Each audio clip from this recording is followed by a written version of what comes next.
Mes chers compatriotes, en décidant de réunir le Parlement en congrès, le président de la Côte d'Ivoire a posé le premier acte, incontestablement biaisé, d'une réforme de notre Constitution. Je salue, une fois n'est pas coutume, la décision de se conformer enfin aux dispositions de notre loi fondamentale qui lui interdisent formellement de briguer un troisième mandat. On l'aura compris, cette annonce est destinée à séduire l'opinion publique internationale, à obtenir la bienveillante complaisance de celle-ci et surtout à détourner l'attention du peuple des vrais enjeux, à savoir le tripatouillage de notre Constitution pour asseoir le règne d'un clan ad vitam aeternam. La malice politique qui vise à capitaliser cette non-candidature ne doit pas faire diversion.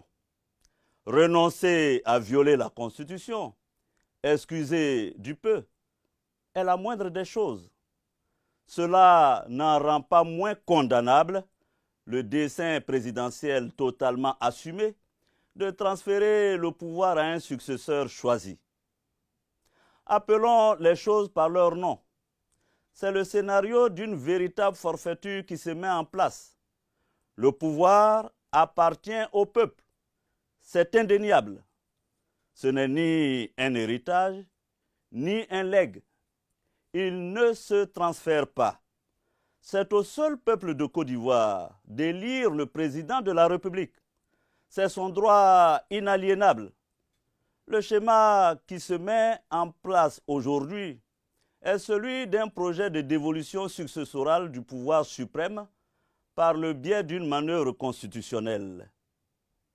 Ainsi, ce régime ne se contente pas de museler ses opposants, d'emprisonner des députés sans la levée de leur immunité parlementaire, ni de mettre la justice à sa botte. Il manipule notre loi fondamentale 3 ans seulement après son adoption par référendum en la triturant au nom de petits calculs électoralistes. Le déni de démocratie est patent, car, à double titre, cette réforme est inacceptable. La méthode d'abord. Réformer la Constitution, c'est prendre la décision d'une entreprise structurante qui ne peut se concevoir et s'exécuter sans y associer l'ensemble de la classe politique et des forces vives de la nation. Pour ma part, j'estime qu'un pouvoir loyal et responsable ne peut prétendre engager un tel chantier sans privilégier une procédure référendaire seule à même de susciter une large adhésion et lui conférer une réelle légitimité. La Constitution appartient à tous les citoyens. Ici, c'est un homme seul qui, de façon autoritaire et sans la moindre concertation, décide de la soumettre à son bon vouloir. Le temps, ensuite. À cette démarche singulière s'ajoute une gestion du temps parfaitement inique. Ainsi, en Côte d'Ivoire, on réforme la Constitution moins de 7 mois avant une élection présidentielle. On y change unilatéralement les règles du jeu à si courte distance d'une telle échéance, alors que la pré-campagne a débuté et que des candidats se sont déjà déclarés. Le protocole de la CEDEAO relatif à la démocratie interdit, nous le savons, de tels tripatouillages.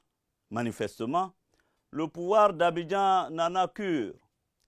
Le régime de M. Alassane Ouattara nous donne chaque jour l'exemple consternant de ce qu'il ne faudrait plus faire. Le règne de l'arbitraire, des institutions méprisées, le goût obsessionnel du pouvoir qui réduit le peuple à l'état de témoin passif de son destin. L'enjeu aujourd'hui est de consolider notre démocratie et de renforcer nos institutions. Un pouvoir légitime ne doit pas passer par-dessus ses concitoyens. Il doit les mettre en situation de s'exprimer. Aucun progrès, aucune dynamique n'est possible dans un pays où le pluralisme est réduit à néant. En agissant de la sorte, la présidence, une fois de plus, contourne les Ivoiriennes et les Ivoiriens et confirme que pour conserver son précaré, elle ne reculera devant rien. Ce faisant, elle prend le risque inconsidéré de diviser encore un peu plus notre société, d'alimenter un climat de tension comme celui que notre pays a malheureusement connu il y a 10 ans. Ce souvenir funeste devrait conduire à la mesure, à l'esprit de rassemblement et de réconciliation, ainsi qu'au respect de nos règles communes. J'en appelle à l'alliance de toutes les forces démocratiques de Côte d'Ivoire. Au-delà, c'est à tout le peuple de Côte d'Ivoire que je fais appel. L'heure est à l'union sacrée face aux périls qui menacent nos libertés et notre nation. À l'aube d'un rendez-vous qui est celui du peuple, je veux vous livrer quelques convictions intangibles à mes yeux et nullement négociables. Notre vie démocratique appelle des actes forts et le respect absolu des valeurs. Notre vie démocratique implique une élection présidentielle authentiquement inclusive et transparente.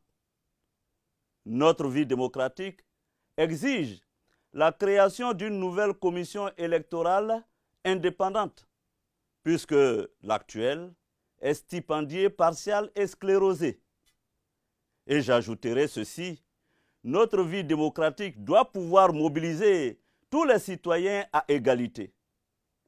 Si je me suis engagé à la gratuité de la carte d'identité pour tous, c'est parce qu'une nation doit traiter ses enfants sans discrimination ni exclusion, leur reconnaître les mêmes droits, leur permettre d'accéder aux mêmes références et aux mêmes symboles. Je suis candidat à l'élection présidentielle d'octobre 2020. Vous le savez déjà. Et avec vous, je la gagnerai. C'est manifeste. Je ne le suis pas pour moi-même. Je suis candidat pour que demain, le peuple accède au pouvoir. Ensemble, si vous le voulez le décider, je vous le promets, nous ferons de la Côte d'Ivoire une démocratie que d'autres pays en Afrique et dans le monde citeront en exemple. Dieu bénisse notre nation, Dieu bénisse son peuple. Je vous remercie.